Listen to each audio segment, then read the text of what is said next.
एक राजा अपने मंत्री के साथ जंगल में टहल रहे थे। अचानक उनके मन में कुछ विचार आया।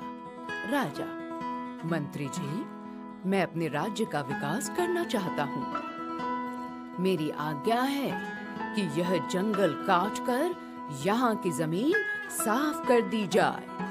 मंत्री, लेकिन महाराज, इससे क्या फायदा होगा?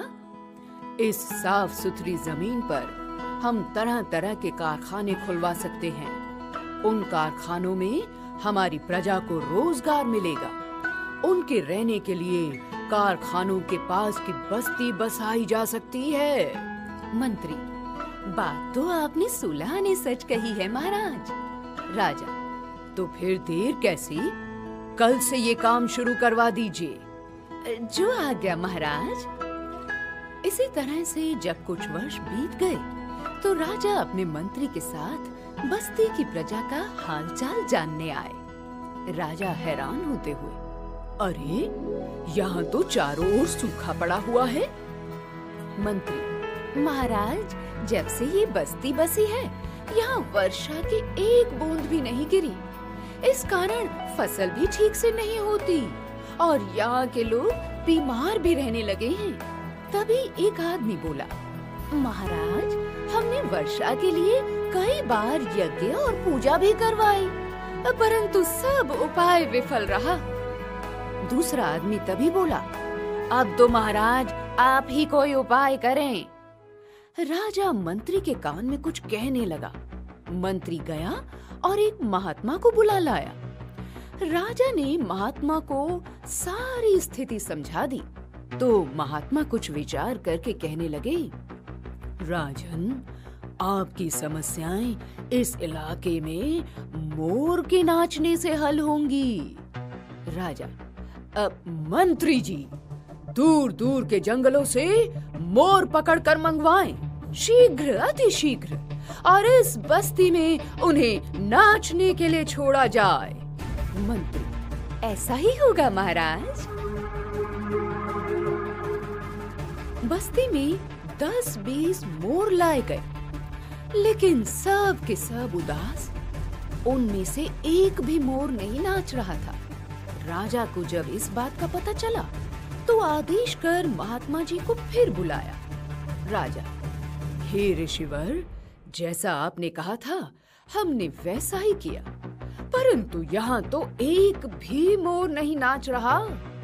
महात्मा, राजन, क्या आपने ये प्रयास बरसात के मौसम में किया?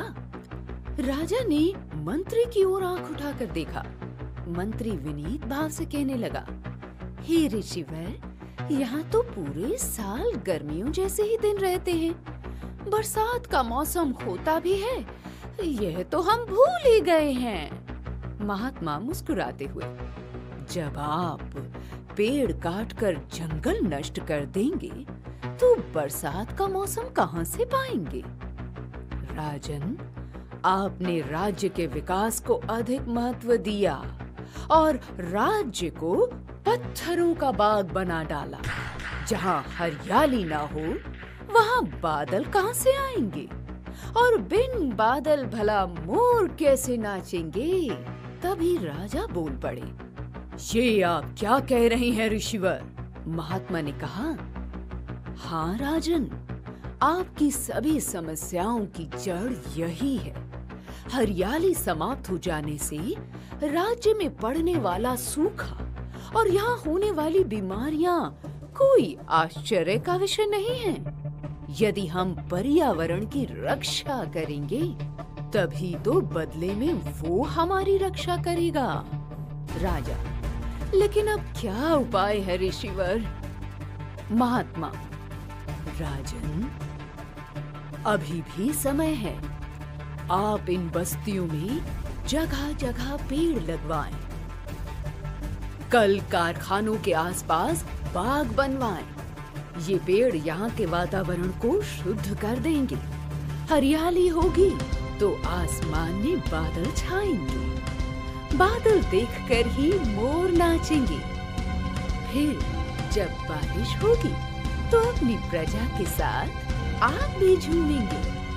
राजा, ऋषिवर, आपने मेरी आंखें खोल दी।